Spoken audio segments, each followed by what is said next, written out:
ആലപ്പുഴ തകഴി കുന്നുമ്മയിൽ നവജാത ശിശുവിനെ കൊന്നു കുഴിച്ചു മൂടിയതായി സംശയം. ചേർത്തല പൂച്ചാക്കൽ സ്വദേശിയായ യുവതി പ്രസവിച്ച കുഞ്ഞിനെയാണ് കൊന്നു കുഴിച്ചു മൂടിയത്. സംഭവത്തിൽ തകഴി സ്വദേശികളായ 2 യുവാക്കളെ പോലീസ് കസ്റ്റഡിയിലെടുത്തു.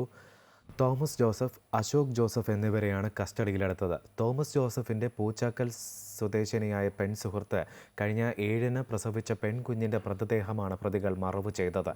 വയറുവേദനയെ തുടർന്ന് പിന്നീട് യുവതി എറണാകുളത്തെ സ്വകാര്യ ആശുപത്രിയിൽ ചികിത്സ തേടി. എന്നാൽ സംശയം തോന്നിയ ആശുപത്രി അധികൃതർ രക്ഷിതാക്കളുടെ സാന്നിധ്യത്തിൽ മാത്രമേ ചികിത്സ നൽകാനാകൂ എന്നറിയിച്ചു.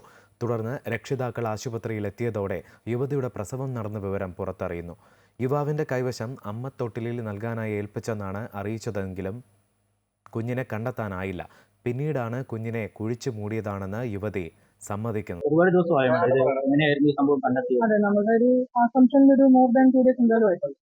ഒന്ന് വിശദീകരിക്കാമോ എങ്ങനെയാണ് കേസിലേക്ക് എത്തിയതെന്നുള്ളത്? പോലീസ് അതിപ്പോ വിശദീകരിക്കുന്നത് ഞങ്ങൾ പ്രശ്നമായിട്ട് തരുന്നതായിരിക്കും. ഈ മൃതദേഹം ആലപ്പുഴ മെഡിക്കൽ കോളേജിൽ തന്നെ ആയിരിക്കും. അതെ, ആരെങ്കിലും അറസ്റ്റിലായിട്ടുണ്ടോ ഈ കേസുമായിട്ട് ബന്ധപ്പെട്ട്? നമ്മുടെ അടുത്ത് 2 പേര് കസ്റ്റഡിയുണ്ട്.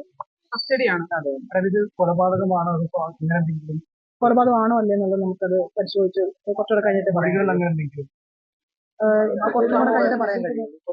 ആധികാരികമായിട്ട് പറയാൻ കസ്റ്റഡിയിലുള്ള പോലീസ് സ്റ്റേഷൻ എത്ര പേര്? 2 പേര്. 2 പേരാണ്. ഈ പെൺകുട്ടിയുടെ അവസ്ഥ എന്താണ്? പെൺകുട്ടി സർവൈലൻസ് അത് ഹെൽത്ത് ഇവിടെ നിന്ന് ഇപ്പൊ തന്നെ ആലപ്പുഴയ്ക്ക് കൊണ്ടുപോകും. അതെ, പ്രതി കാണിച്ചിരുന്ന സ്ഥലത്ത് തന്നെയായിരുന്നു ആദ്യം കാണിച്ചിരുന്ന മൃതദേഹം ഉണ്ടായിരുന്നു. എത്ര പേര് ഇൻവോൾവ് ആണ്? ഈ പ്രതിയും ഈ കസ്റ്റഡിയിലുള്ള 2 പേർക്ക് മാത്രമാണോ? ഈ പെൺകുട്ടി 3 പേര് മാത്രമാണോ? സോഫാർ അത്രയും നമുക്ക് നമ്മുടെ ഫൈൻഡിങ്സ് അതാണ്. കുട്ടിയുടെ വീട്ടുകാർക്കൊന്നും അറിയുന്നുണ്ടായിരുന്നില്ല ഇല്ലാന്നാണ് അവരിപ്പോഴും പറയുന്നത്. സത്യമാണെന്ന് സോഫാർ നമുക്ക് അതെന്തെങ്കിലും സംശയിക്കേണ്ടതായി തോന്നിയിട്ടില്ല. ഇവര് തമ്മിൽ ഇൻവെസ്റ്റിഗേഷൻ വരുമെന്നുള്ളത് അറിയില്ല. ഇവര് തമ്മിൽ എങ്ങനെയായിരുന്നു പരിചയം എന്നുള്ളത് ഈ പെൺകുട്ടി പറയുക? ഇല്ല, അതിപ്പം അത് റെലവൻ്റ് ആയിട്ടുള്ള ഈ സമയത്ത് റെലവൻ്റ് ആയിട്ടുള്ള കാര്യമല്ല തോന്നുന്നു.